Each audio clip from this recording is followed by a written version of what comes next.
Pagbalik sa bahay ng Baron, magkasabay na kumain ang mag-ama para na rin makapag-usap ng sarilinan. Matagal nang iniiwasan ni Lloyd ang Baron dahil nangangamba siya na baka humadlang ito sa mga plano niya. Gayunpaman ang kanilang pagtatagpo ay hindi na mapagpapaliban pa. Ngayon nais nang malaman ng Baron mula mismo kay Lloyd kung ano mismo ang niluluto niyang kalokohan. Pinanatili naman ng ating bida na maiksi ang kanyang sagot at medyo walang galang gaya ng tunay na Lloyd. Sinabi niya na umorder ang may-ari ng bar sa kanya ng isang ondol kaya ginawa niya ito. Bagamat hindi alam ng kanyang ama kung ano ito ay nagpatuloy pa rin ito sa pagtatanong. Tinanong niya kung maski ba ang ibang tao ay umo-order sa kanya. Hindi naman ito sinagot ng direkta ng ating bida dahil batid niya na alam na ng kanyang ama ang mga detalye. Muling pinaalalahanan ng Baron si Lloyd na ang mga taong kanilang nasasakupan ay kailangan nilang protektahan. Kaya naman hindi siya makapapayag na lokohin lang sila ng kanyang mismong anak. Sinabi naman ng ating bida na wala itong dapat ipag-alala dahil wala naman siyang balak gawin iyon. Alam niyang kahit anong gawin niya ay hindi niya basta mababago ang tingin ng mga tao sa kanya kaya't hindi na siya gaano pang nagpupaliwag at ipapakita na lang niya ito sa gawa. Kalmadong tumayo si Lloyd at nagpaalam ng aalis kung tapos na ang mga katanungan sa kanya. Gayunpaman ang kalmadong imaheng ito ay palabas lamang dahil kanina pa siya pinagpapawisan ng malamig at gustong-gusto na niya makaiwas sa Baron. Bago umalis ay sinabi ng Baron na kung dahil sa kalagayan nila ngayon kaya't biglang nagsusumikap kumita ng pera si Lloyd ay itigil na niya ito. Sinabi ng Baron na kaya niyang lusutan ang problemang ito kaya't hindi na kailangan pang ma-involve ni Lloyd. Malungkot naman ang tingin ni Lloyd sa kanyang ama. Hindi dahil sa wala itong tiwala sa kanya bagkus dahil ito rin mismo ang sinabi ng kanyang tunay na ama noong hirap na sila. Inakala niya noon na magiging okay na ang lahat pero di na siya gaya ng dati na batang madaling mauto ng mga simpleng salita lamang. Ayaw na niyang maranasan ang mga hirap na pinagdaanan niya dahil sa kakulangan lang sa pera. Sa huli, sinabihan niya ang kanyang ama na magsumikap dahil ito rin ang gagawin niya. Kung babalik lang ang nakaraan, ang mga katagang ito ang sanay na sabi niya noon sa kanyang ama. Habang naglalakad sa pasilyo ay iniisip naman ni Lloyd ang mga orders ng ondol sa kanya. Bagamat kapos sa budget ay mabuti na lang at hiningan niya ang mga ito ng down payments. Habang naglalakad din ay nakasalubong naman niya ang dalawang lalaki na kala mo ay mga big shot kung maglakad. Nagtaka siya dahil kahit na siya ang anak ng Baron ay hindi man lang tumigil ang mga ito para batiin siya. Hanggang sa maalala niya kung sino ang dalawang ito. Sila ang dahilan kung bakit sila nabaon sa utang. Sa loob ng silid ng Baron ay pinipilit ng dalawang loan sharks na hindi na sila makakapag-intay pa sa bayad sa kanila. 5 araw ng due date ang Baron at malaki na daw ang nawawala sa kanilang pera dahil sa pagkalugi. Kung tatagal pa ito ay wala na silang magagawa kundi umaksyon. Sinabi naman ng isa sa kanila na kung ibebenta ng Baron ang ilang kagamitan dito ay makakapagbayad na siya kahit interes lang.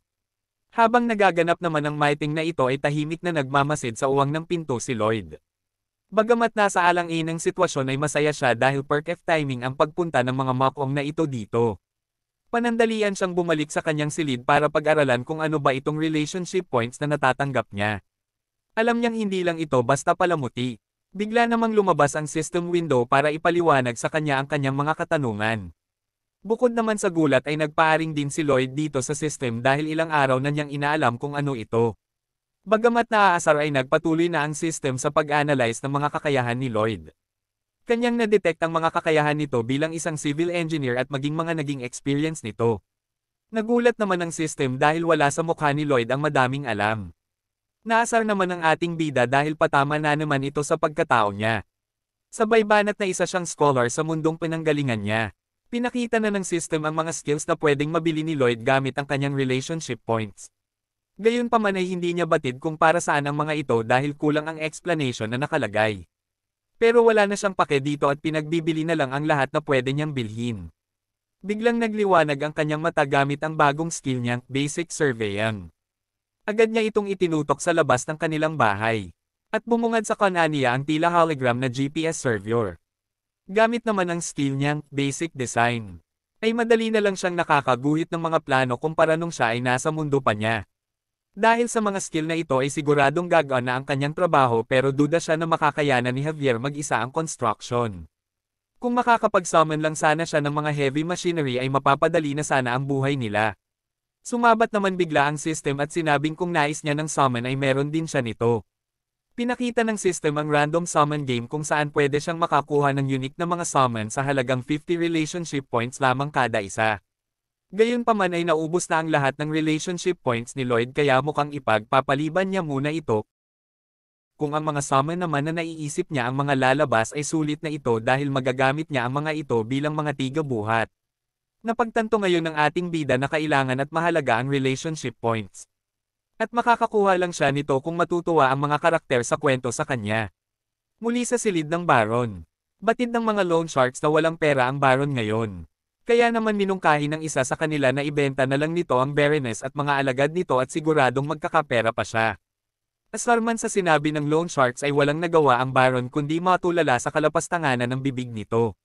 Mula naman sa kung saan ay biglang lumabas ang ating bida at sinabing hindi porket may utang sila sa mga ito ay pwede na silang bastyusan. Nagulat naman ang matabang loan shark sa biglang pagdating ni Lloyd. Pero nang mapagtanto niya na ang walang silbing si Lloyd Frontera lamang ito ay lumakas na naman ang loob niya. Hindi sila takot kay Lloyd kaya't kahit sarili niya itong pamamahay ay pinaalis siya ng mga ito. Gayunpaman bigla silang hiningan ni Lloyd ng warrant. Dahil ayon sa kanya ay kailangan ng warrant ng ibang tao bago makapasok sa tirahan ng Baron na tinalaga mismo ng hari. Ang batas na ito ay batas ng mga nobles at hindi ito kailanman pwede baliin. At dahil walang warrant ang mga loan sharks na ito ay matatawag na trespassing itong ginagawa nila. Nagulat naman ang dalawang loan sharks at sinabing ngayon lang nila nalaman ang batas na ito. Batid naman ng ating bida na hindi nga nila ito alam kaya naman mas makababuting i-demo na lang sa kanila para malaman nila mismo. Tinawag niya si Javier na nakaabang lang sa labas ng silid. Sa pagpasok ni Javier ay agad inutusan ni Lloyd ito na putulin ang mga kamay ng dalawang trespassers. Nagulat naman ang dalawang loan shark sa mga naging tagpong ito. Pero sila ay nagmatigas at sinabing magdidimande sila sa mataas na hukuman. Pero kumpiyansa ang ating bida at hindi nito inawat si Javier. Alam niya na siya ang kakatigan ng hukom kung sakasakali. Nang makita ng dalawang loan sharks na seryoso ang mga ito sa sinasabi nila ay agad na silang kumari pa palabas ng silid. Habang papalabas ay patuloy sila sa pagbabanta sa ating bida. Nagulat naman ang Baron at hindi makapaniwala sa pinakitang padalos-dalos na ito ni Lloyd. Ngayon ay mukhang nadagdagan na naman ang problema niya. Pero planado na ni Lloyd ang lahat. Iniabot niya ang pera mula sa mga down payment ng mga tao, ang perang ito ay sisipat na para mabayaran ang interes nila ngayong buwan. Hindi naman makapaniwala ang Baron na kinuha ni Lloyd ang pera ng mga mamamayan nila para lamang dito.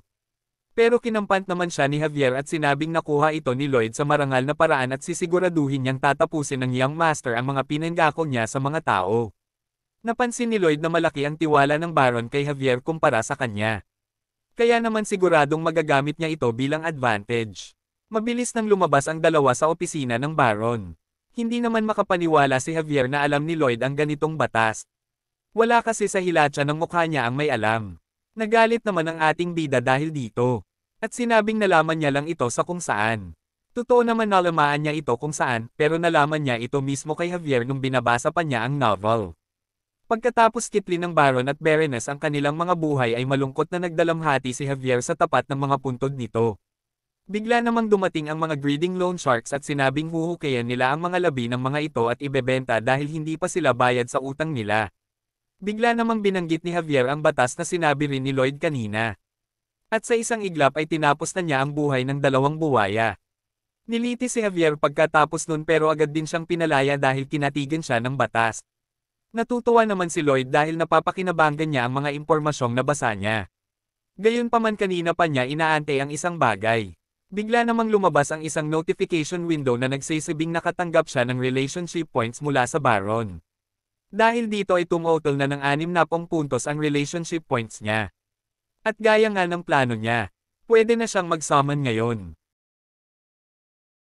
Matapos pagtabuyan ng mga loan sharks at malaman na pwede pala siyang mag-summon ay agad nang tumungo ang ating bida sa training ground kinagabihan ng araw na iyon. Napili niya ang lugar na ito dahil sa lawak at walang katao-tao. Gayunpaman ay nanigurado pa rin siya kaya't nagmasid-masid muna bago simulan ang pagsa-summon. Nang makumpirmang walang ibang naroon ay agad na niyang inutusan ang system na ipakita sa kanya ang summon button. Dali-dali na niya itong pinindot at agad na bumungad sa kanya ang kakaibang liwanag. Tila may naglabasang mga gear na nagkikiskisan saka ito nag-form ng tila isang magic circle. Gulat na gulat ang ating bida sa kanyang nasaksihan pero hindi dahil sa pagkamangha kundi dahil sa matinding pagkadismaya. Napakaliit lang ng animation nito at bukod pa roon ay sobrang ingay. Mula naman sa magic circle na ito ay lumabas ang isang cute na hamster. Malayo ito sa inaasahan ng ating bida na maladragang summon para makatuwang niya sa construction. Pagkalabas ng hamster ay masaya nitong tinignan si Lloyd na para bang ito ang kanyang magulang. Nagkatinginan ng dalawa pero imbis na lukso ng dugo ay inis ang nadama ng ating bida. Napailing na lang siya dahil sobra siyang umasa yon pala ay palpak ang summon at walang kwenta. Naiyak naman ang hamster dahil naintindihan niya ang mga sinasabi ni Lloyd. Kaya naman hinabol niya ang ating bida para magpaliwanag. Kahit padong-padong lang ang lumalabas na kataga dito ay nagkaintindihan sila ni Lloyd. Sinabi ng hamster na meron siyang silbi pero di pa rin naniniwala si Lloyd at baka tumira lang ng acorn ang kaya nitong gawin. Bigla namang nagluwa ng kapirasong papel ang hamster. Kahit nandidiri ay kinuha ito ni Lloyd at sinubukang basahin. Napag-alaman niyang Pudong ang pangalan ng summon na ito at ito ang kanyang user manual. Isa raw kaibig-ibig na hamster si Pudong at kailangan nito ng pagkalinga. May nakuha rin siyang mga sunflower seeds na may dalawang kulay kasabay ng manual. Ang pulang sunflower seed ay kayang palakihin si Pudong sa loob ng 12 oras habang ang asul naman na sunflower seed ay kaya siyang paliitin kahit hindi pa tapos ang oras ng kanyang paglaki. Ang pares na seeds na ito ay nagkakahalaga ng 1 relationship points. Iniisip naman ng ating bida kung kasing laki man lang ba ng tao ang ay lalaki nito. Sinabi naman ni Pudong na subukan na lang niya para malaman niya. Kaya naman agad na niya itong pinakain ng pulang sunflower seed. Kung lalaki ito ng kasing laki ng isang tao ay mapapakinabangan niya ito sa tunneling dahil magaling maghukas ang mga hamster. Pagkakain ay agad nang lumiwanag at nag-transform si Pudong. Nabigla naman ang ating bida sa mga nangyari at hindi na niya nagawa pang umiwas. Napatalsik na lang siya at natulala dahil hindi niya inaasahan ang laki ni Pudong. Nanliit siya dahil singlaki ito ng malaking truck. Bigla naman yamabang si Pudong at tinignan ng may pangmamaliit si Lloyd. Wala nang nagawa ang ating bida dahil baliktad na ang sitwasyon nila ngayon. Agad nang sinubukan ni Lloyd ang skill ni Pudong. Level 1 digang, mabilis na nakapaghukay si Pudong ng lupa. Level 2 packing dirt, kaya niya ring mabilis na patagin ang mga bako-bakong lupa na para bang Python na mabilis yung andar. Level 1 shake pockets, may kakayahan itong kumain ng lupa at patigasin ito gamit ang kanyang laway. Magagamit niya itong haligi sa mga gagawin niyang mga dingding. Masayang-masaya ang ating bida dahil meron na siyang magagamit na heavy equipment. Pagbalik sa asyenda ay agad na inisip ni Lloyd ang pwedeng maging problema. Kung bigla na lang siyang makikita ng mga tao na may higanting summon ay siguradong pagdududahan siya ng mga ito. Kaya naman magdadala na lang siyang ng summoning book at Tupala-basing isa siyang summoning master. Bilib na bilib si Lloyd sa naisip niyang ito pero tila mas kaduda-duda itong gagawin niya. Sunod naman niyang suliranin ay kung saan hahanap ng mga magtatrabaho para sa kanyang proyekto. At alam na niya kung saan ito mahahagilap. Kinaumagan ay hiniliran niya sa labas ang 30 sundalo ng Baron. Kinukuha niya ang atensyon ng mga ito pero pupungas-pangas pa at tila tinatimad pa ang mga ito.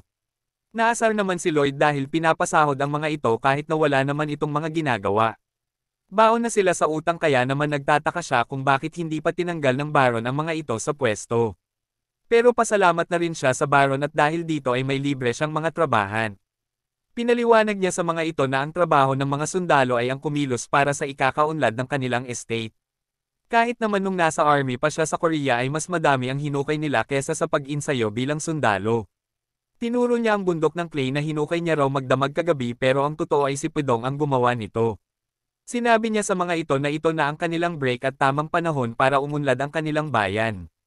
At magsisimula ito sa construction ng kanilang bainbentang mga ondol sa mga tao. Kaya naman kailangan nilang kumilos at dalhin ang mga clay na hinukay niya papunta sa construction site. Nang marinig ang gagawin ay agad na kumunat ang mga noo ng mga sundalo. Di sila sanay sa ganitong mga gawain. Expected naman na ito ng ating bida at alam niya na rin ang dapat gagawin niya. Isa namang figure ang lumapit kay Lloyd at tinawag siya. Siya si Neumann at isa siyang senior knight at under niya ang mga sundalong ito. Tinanong niya si Lloyd kung bakit nito inuutusan ng mga tauhan niya. Napangisi na lang si Lloyd. Kilala niya ang karakter na ito at inaasahan na niya ang ganitong tagpo. Sa bayang ito ay may 3 knight si Neumann ang senior knight at under niya ay si Bayern at ang bida sa kwentong ito na si Javier. Sa simula ng kwento nang tuluyang bumagsak ang bayan nila, nanatiling loyal sina Javier at Bayern sa Baron hanggang sa huli. Pero itong si Neumann ay walang pag-aatubili ay nagtaksil kaagad. Dahil ang totoo ay matagal na itong nagtataksil sa kanila. Binibente niya ang mga impormasyon tungkol sa Baron sa mga loan sharks na siyang dahilan kung bakit mas lalo silang nabaon sa utang. Alam ni Lloyd na hindi nababagay ang taong ito bilang pinakamataas na knight sa bayan nila kaya naman kailangan niyang gumawa ng paraan para mapatalsik ito. Tinanong niya si Neumann kung ano sa tingin nito ang kanyang ginagawa. Sinabi naman ni Neumann na pinagpetrabaho nito ang kanyang mga tauhan ng maruming gawain. At bilang isang commander nila ay hindi siya makapapayag na gawin niya ito.